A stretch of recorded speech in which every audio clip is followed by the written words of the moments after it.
प्राचीन समय में विद्यार्थी गुरुकुल में रहकर ही पढ़ा करते थे। बच्चे को शिक्षा ग्रहण करने के लिए गुरुकुल में भेजा जाता था।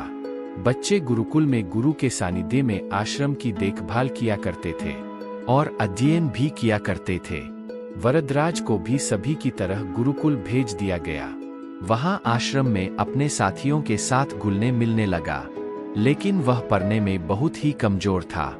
गुरुजी की कोई भी बात उसके बहुत कम समझ में आती थी। इस कारण सभी के बीच वह उपहास का कारण बनता है। उसके सारे साथी अगली कक्षा में चले गए, लेकिन वो आगे नहीं बढ़ पाया। गुरुजी जी ने भी आखिर हार मानकर उसे बोला, बेटा वरदराज, मैंने सारे प्रयास करके देख लिए हैं। अब यही उचित होगा कि तुम यहाँ अपना समय बर्बाद मत करो।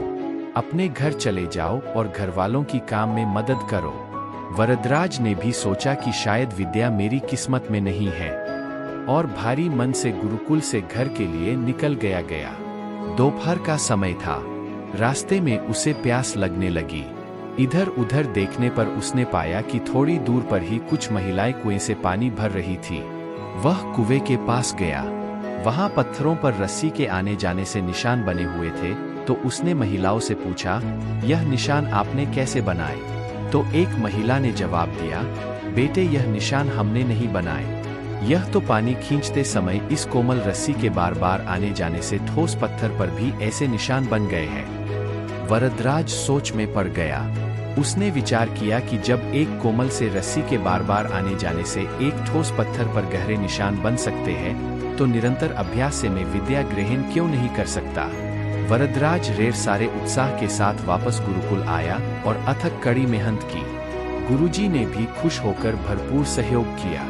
कुछ ही सालों बाद यही मंदबुद्धि बालक वरदराज आगे चलकर संस्कृत व्याकरण का महान विद्वान बना, जिसने लघु सिद्धांत कौमुदी, मध्य सिद्धांत कौमुदी, सार सिद्धांत कौमुदी, गीर्वाण पद्मंजरी की रचना की। शिक्षा, दोस्तों, अभ्यास की शक्ति का तो कहना ही क्या है। यह आपके हर सपने को पूरा करेगी। अभ्यास बहुत जरूरी है, चाहे वो खेल में हो या पढ़ाई में या किसी और चीज में। बिना अभ्यास के आप सफल नहीं हो सकते हो। अगर आप बिना अभ्यास के केवल किस्मत के भरोसे बैठे रहोगे, तो आखिर में आपको पछतावे के सिवा और कुछ हाथ नहीं लगेगा।